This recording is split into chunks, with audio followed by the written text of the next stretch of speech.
Hello and welcome to this second part of Looping 101, and in this part I want to cover some new features that have just been added that I couldn't quite squeeze into the last video. Amongst other things, we're going to be looking at the new auto sync recording, so hold tight, here we go.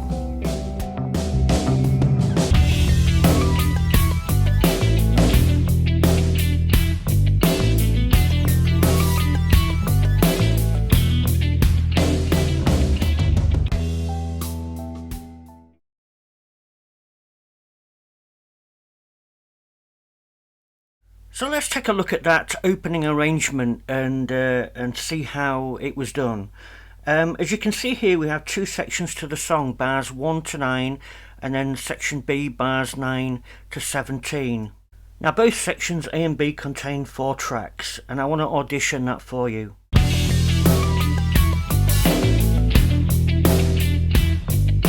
And if I quickly solo track 4, you can hear the arpeggiated plucking sound, which now I'm going to mute that remotely when I start this song, and I'm going to do that by pressing the 4th key in the 2nd octave, which is D sharp 2.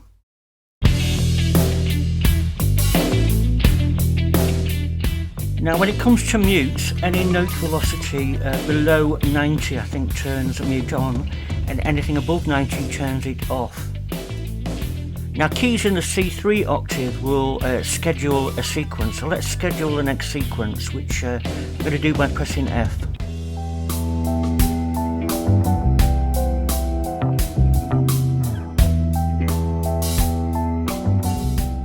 Now the thing to note here is that the end of each sequence ends in a drum fill, so if we want to avoid the drum fill, we actually make a loop out of the first part of section B or section A.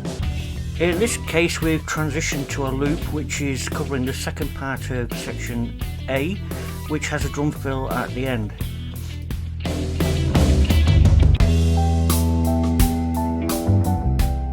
And now we transition to a smaller loop of section B without the fill-ins.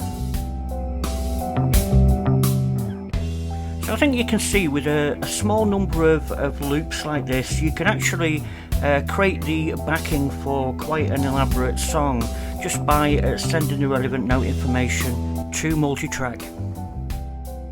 So let's take a closer look at some of the loop recording features built in MultiTrack, in particular the scheduled loop recording. So in this example we're going to try and record a real-time vocal coming from Block's Wave, and we're going to record that onto track 5 of MultiTrack, but we're going to do it while the transport is running. So the first thing we need to do is cue up the right loop. So I'm pressing C3 to schedule the first loop.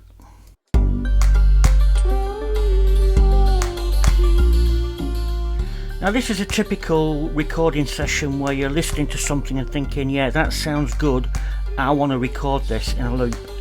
So I'm going to now schedule a recording by pressing G sharp 2, which schedules a recording when the current loop ends.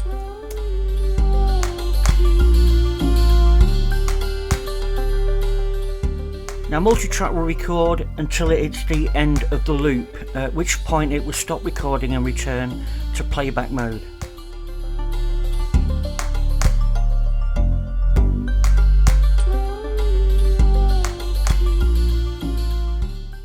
So I think that sounded really good, so let's have a go at recording another incidental vocal part further along on section B. Now I'm going to return to Block Wave and pick another vocal sample. So let's begin playback of our loop and then go and audition what we want to record. So back to Block Wave and we'll pick the second voice.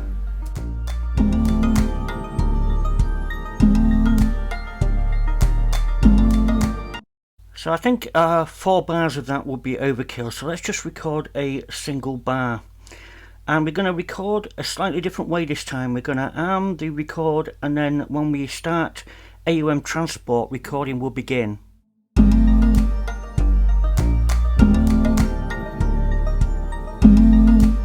Now I just want to point out that punch in and out are still enabled from the previous recording, so the recording will stop when it hits the end of the loop.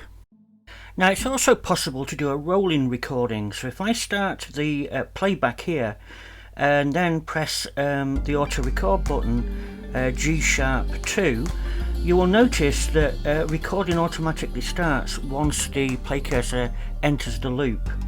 So this is just another alternative way to record on the fly. And I don't demonstrate it here, but if the loop is not to your satisfaction, you can press A2 to delete the currently selected recording and go again. So you don't actually have to stop the transport to record like this.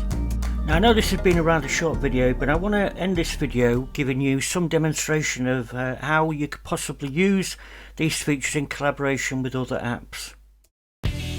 So this is just one example of many ways to drive MultiTrack from an external package. In this case we're using LK to generate all the loop scheduling and automation control for MultiTrack.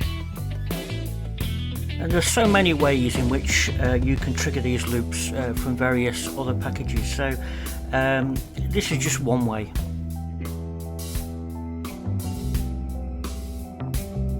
So I hope you get the idea of how loop automated recording works now within MultiTrack, and we're hoping to bring more advanced features in the coming versions. So again, thank you for watching, don't forget to thumbs up, and we'll see you next time.